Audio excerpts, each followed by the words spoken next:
साथियों नमस्कार। जैसे कि हम आपको इस चैनल के माध्यम से विभिन्न रूप में कानूनों की सिंपल भाषा में जानकारी देते रहे हैं, आज हम इसी चैनल के माध्यम से आपको ऐसी जानकारी देना चाहेंगे जो अभी हाल फिलहाल में ही आपके काम आने वाली है या इन फ्यूचर में भी किसी प्रकार के चुनाव, नगर परिषद जिसे नगर निकाय, शहरी निकाय के चुनाव कहे जाते हैं, लोकल बॉडीज के चुनाव में आपको जानकारी ये हमारे लिहाज से आपको काफी फायदेमंद होगी और आप इसका भरपूर फायदा उठा सकेंगे, ऐसा हमारा उद्देश्य एवं लक्ष्य है। साथियों, यहाँ आज मैं आपको बता देना चाहता हूँ, यदि आप नगर परिषद के चुनाव लड़ना चाहते हैं जिसमें नगर परिषद, कारपोरेशन या वार्ड से संबंधित नगर परिषद के वार्ड, नगर पालिका या कारपोरेशन में आप अपना नामांकन पत्र भरने जा रहे हैं, तो आपको क्या क्या बातें ध्यान रखनी चाहिए और किस तरीके से आपको अपना नामांकन फॉर्म भरना है, इसके लिए हम आपको आवश्यक एवं अति महत्वपूर्ण जानकारियां उपलब्ध कराएंगे इस वीडियो के माध्यम से।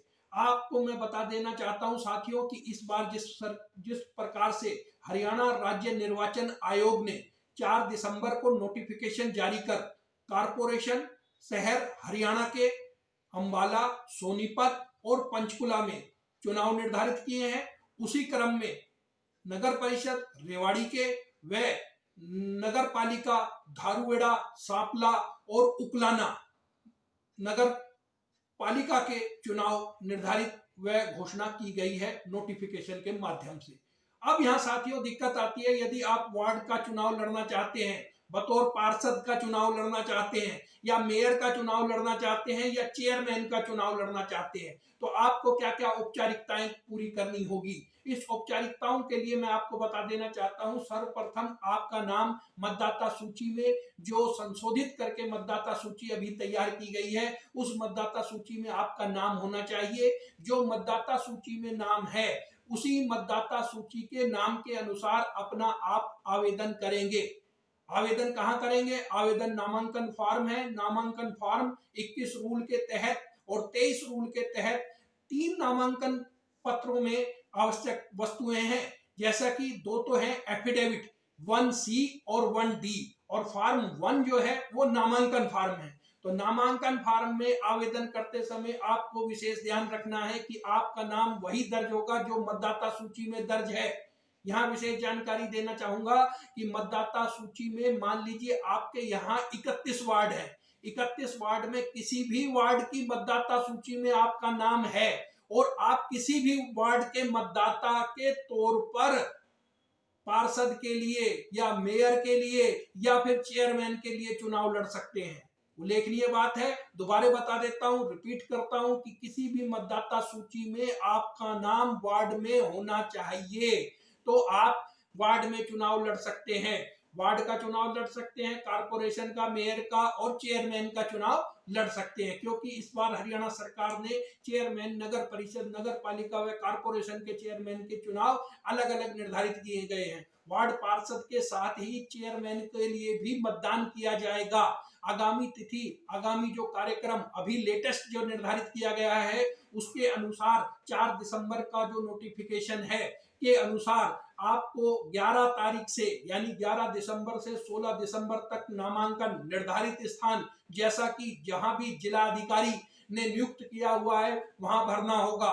इसके अलावा महत्वपूर्ण जानकारी, नाम के साथ साथ आपको अपने पहचान पत्र के तौर पर वोटर कार्ड या अन्य दस्तावेजात उस फॉर्म के साथ संलग्न करने होंगे।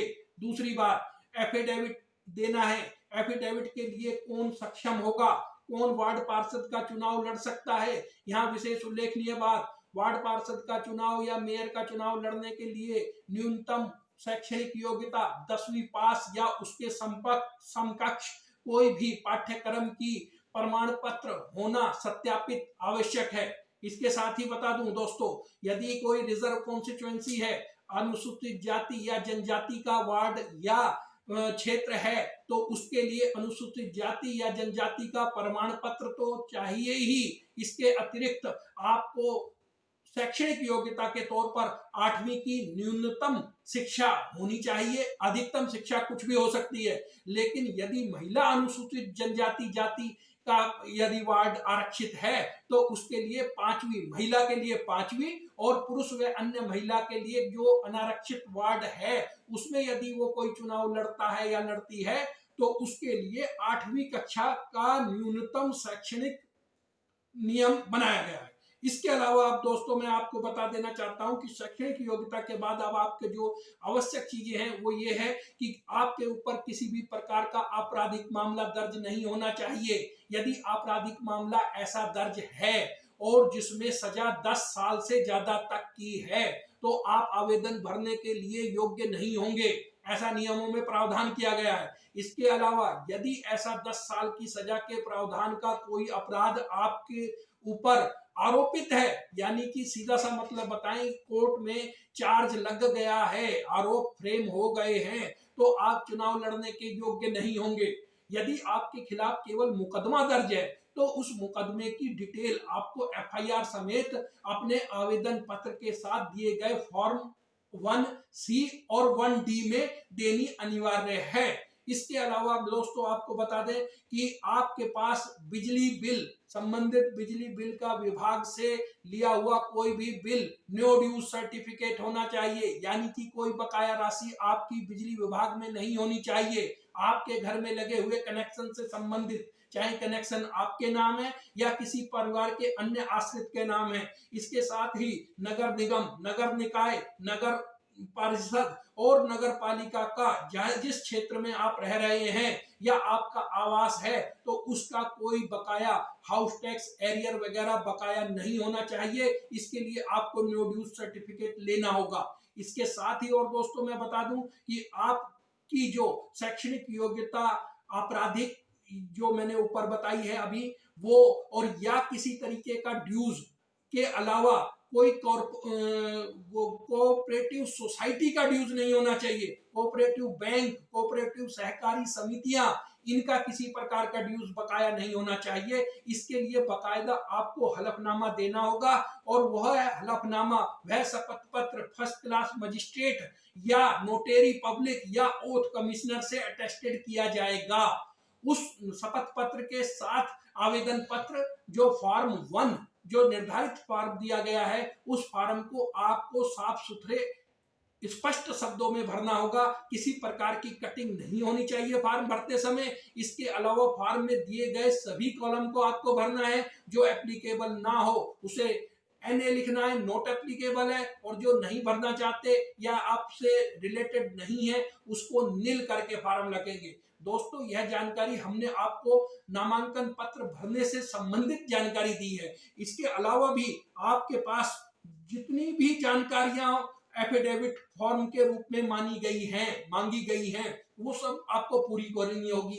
मसलन आपके पास कैश इन हैंड कितना है, हाथ में नकदी कितनी है, इसके अलावा आपके जितने भी खाते हैं पासबुक में जमा राशि कितनी है, आपके पास यदि कोई वाहन है तो उसका नंबर क्या है, वाहन का रजिस्ट्रेशन कब का है, उस रजिस्ट्रेशन का प्रमाण पत्र। इसके अलावा यदि वाहन या कोई बैंक से लोन या अदायगी या कोई देय राशि आपकी बनती है तो वो भी आपको दिखानी होगी। इसके साथ साथ ITR, यदि आप इनकम टैक्स रिटर्न भरते हैं, आपकी पत्नी, स्पाउस, पति या पत्नी जैसी भी स्थिति हो, या आपके बच्चे पैन कार्ड और ITR भरते हैं तो उसका पूरा ब्यौरा निर्धारित परफॉर्मा वाले फॉर्म में देना होगा। और यह सभी फॉर्म एफिडेविट के साथ लगकर 2 एफिडेविट के तौर पर जाएंगे। यहाँ एक उल्लेखनीय शर्त जो निर्वाचन आयोग की तरफ से लगाई गई है वो ये भी है कि प्रत्यार्थी के पास, अभ्यर्थी के पास जो आवेदन कर रहा है उसके पास एक टॉयलेट घर में होना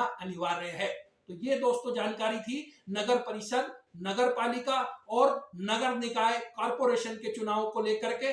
आगे भी यदि आपको ऐसी प्रकार की जानकारी हम देते रहेंगे। धन्यवाद। जय हिंद, जय भारत।